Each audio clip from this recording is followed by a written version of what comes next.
টক বানাচ্ছি। টক এই যে আগে 5 ফোড়ন দিয়েছি, কাঁচা লঙ্কা, টমেটো, এখানে বড়ি আছে,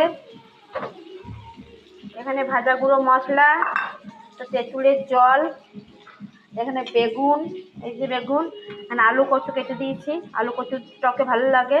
আর এখানে মূলো একটু ভাপিয়ে নিয়েছি, যেহেতু মূলো শক্ত তাই তো ভাপিয়ে নিয়েছি মূলোটাকে।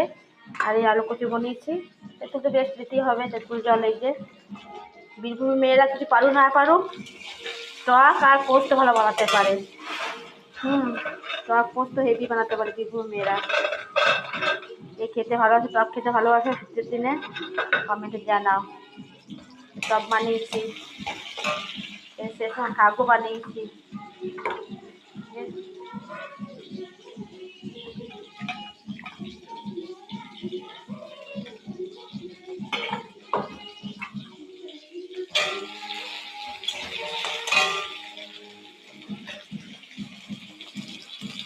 তেঁতুল জল দিয়ে দিলাম, একটু অল্প দিলাম, বড়িটা পরে ফেলবো, একটু গলে যাবে একদম।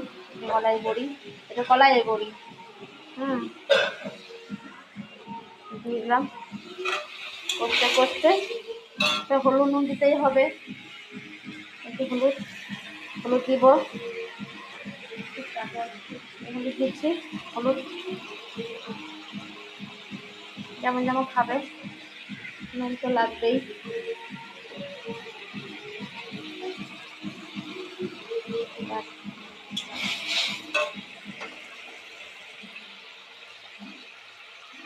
বীরভূমের মেয়েরা টকে আর পোস্তয় বিখ্যাত, পারুক না পারুক।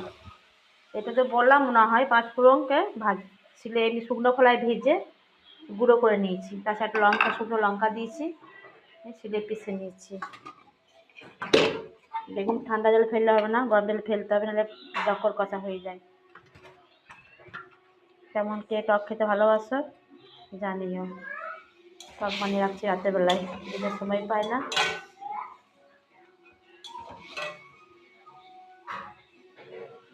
দিলাম একটুখানি, কত হলুদ লাগবে, লঙ্কা, টমেটো, টক।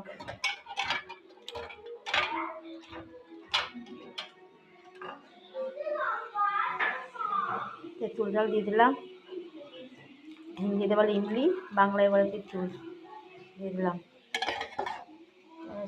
থাকবে, কচু সেদ্ধ হয়ে নাই, আগে থেকে ফেলতে হবে। মূলো সেদ্ধ করা আছে, তাই জন্য মূলোটা পরে ফেলবো।